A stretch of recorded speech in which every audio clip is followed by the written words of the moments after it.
Rohan, just sum that one up for us if you can. I thought a very controlled performance. We went about playing a bit of footy and trying to pull them apart a little bit, and we did. I was a bit disappointed when the season one went up no try, and then I thought that was a try. But yeah, we'd played with good control regardless of what the score was in that first half. Unbelievable amount of stoppages again. We've been to France 4 times, and they're the 4 slowest games of the year. No significant injuries, just really slow, lots of stoppages. But in the end, we really held our nerve in the second half, very calm, very composed amongst all the chaos, and we closed it out well enough without playing great. It was chaotic, wasn't it, at times? 3 yellows and a red for them. Were they, just in your opinion, were they all deserved? I don't watch the replays of that stuff. It's not in my control. I did watch to see what Aiden had done in the tackle, and he'd done nothing. I didn't even know until after the card had been given on that one. Again, on some of those high tackle ones, I just don't see them as sin bin offences. But that's just me, I guess, or maybe not. What can you say about the scenes at the end with the missiles coming onto the pitch? Disappointing. It was a good tough contest, both to playing a sudden death game, and I thought the referee adjudicated things strongly in the second half.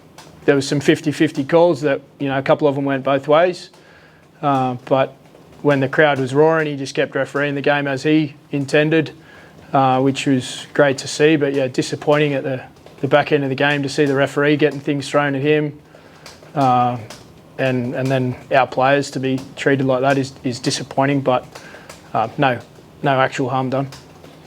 You had some words with Sam Tompkins at half-time, didn't you? Were you upset with him trying to speak to the referee? Well, it just goes on and on and on. Every decision is questioned and challenged. I was suggesting that we should just play footy and let's see who the best team is at the end of the day. How does it feel then to be in the playoff semi-finals? Feels good. Feels good. We've got to make the most of it now and give whoever we play. I'm not sure who it is or when it is or anything like that, but we've got to give it a good crack, get freshen up as best we can, and play against another fresh team and see how you go. Make the most of it. You had a light bench for a long time, didn't you? With Morgan knocked out, how is he? He's a little ginger. He won't play next week, clearly. But he's okay. He's okay. He's a brave young man. He got himself well and truly in front of the big strong ball carrier that Casiano is, and it's just one of those accidents that happen in rugby league. There were a lot of standouts on the Leeds side tonight. Would you be willing to pick anyone out in particular? Nah, don't really want to. I think it was a good team performance, but if I can generalise or group a few together, I thought the young players, with 20 or less games sort of experience, those guys stood up in a hostile environment and just did what they did. They're good kids, and a bunch of our experienced players that played today or played different roles or didn't play today really contributed to the week. There's been some tough calls made over the last few weeks and months about team selections as well as the future, and some of those players have really stood up and making the opportunity count right now. So I've got a lot of respect for people that do the right thing. Zach didn't miss a kick. Been striking them sweetly since when Reece had to miss that game against Hull KR. Zach started practicing more regularly, and he's been striking them smoothly. He's been practicing with Reece, so it's maybe infectious. Be a decent plane journey home now after this, won't it? Certainly beats travelling home after a loss, that's for sure. But it'll be nice for the sponsors and the people that came and supported us today. There's a lot of them, and it'll be good for them to enjoy the trip home, and for the players to do whatever they want, sleep or enjoy a bit of a back pat. But we've got to dust ourselves off and make the most of this opportunity. Rohan, you made a big call not to select Brad Dwight tonight and go with Jared O'Connor. He played 72 minutes, so I think it's fair to say he justified that call. just talk us through the logic of why you made that decision?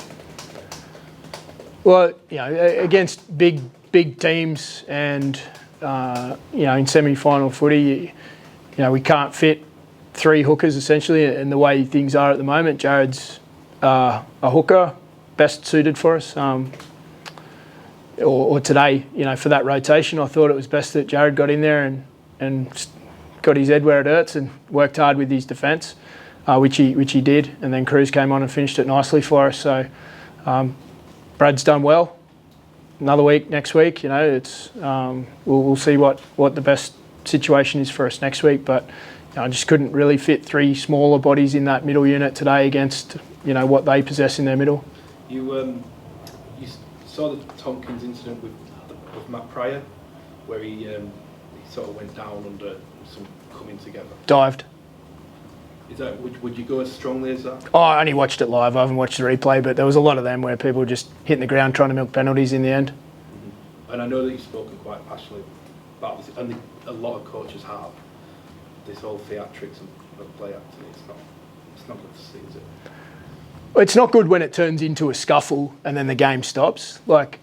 There's always going to be gamesmanship in every sport where someone thinks they can earn an advantage by falling over. With a bit of a bump, they make more of it. That's been in the game in every sport for years. You watch NFL or NBA or whatever. People, they're trying to find an advantage at times. But when that turns into a scuffle, and then the game stops for 3 minutes while the referee and the touch judges try and work out what happened there. Do I need to take any action? It's no good for the game. The game doesn't flow. I don't have a massive problem with gamesmanship, if that's what you want to sort of call it. But it's more like let the game go. Let's play. See who's better at the end. Was that 120 minutes as good as the team have played under your stewardship, bearing in mind what was at stake? Good question. Not one I'll ever ponder whether it is the best we've played, but we certainly played well in that 20 minutes. We had a plan, and you don't always know whether everyone's going to jump into it 100%. But I thought we jumped in. We didn't test the water. We just jumped in and played a bit, not great, but enough to stretch them a little bit. And I thought we had the better of the play early. But again, with all the stoppages, it was it would stop and then everyone would refresh and you'd have to arm wrestle again. So I thought at half time we were in a decent position. How's Mikel like? Because he had to come off as soon as he started his second spell. Yeah, he's got a bit of a shoulder injury there. I'm not sure. Hopefully it's just one of those decent burner or stinger. Or I'm not sure what do you call them over here, when that little AC pain that you get for a short period that can sometimes go away. So hoping it's just that.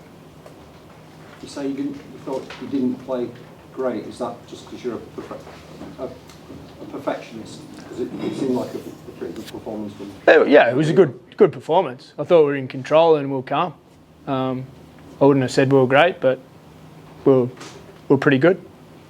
It was playoff rugby, wasn't it? That it was a playoff type atmosphere and just the sort of game you'd expect at this time of year. Yeah, it was hostile there at times in the second half, and everyone kept their nerve. It was a good hard game. Both teams left nothing out, nothing in the tank, and fortunately enough, we found enough points. Obviously, you can't choose, but have you any thoughts where you might be going next week? You think any ideas? I don't even know how it works. Bro, just for clarity, you said 4 games that you played in France this season were the slowest 4 games of the season. Are you suggesting that that's a French tactic that they're using to stop you playing your normal game? I don't think it's anything to do with French tactics. That more than half the team, English or Australian or New Zealanders or whatever. But I think the first half, it was when we walked in at half time. We were scheduled to kick off at 8, and we walked in at half time at 8:58. So there was a lot of push and shoves. There was a lot of niggle in that game that wasn't instigated by our players. So I'm not sure. But the games have been slow. There's been a lot of questioning of the referees. And you think that is a French thing, or a thing that happens mainly when you come to France? It has happened when we've come to France. Okay. I don't know if it's a French thing. I don't. I've obviously watched some of the Dragons' other games, but usually I'm fast forward in the stoppages because they're of no interest to me. But you know, that's a 58-minute half with no major injuries.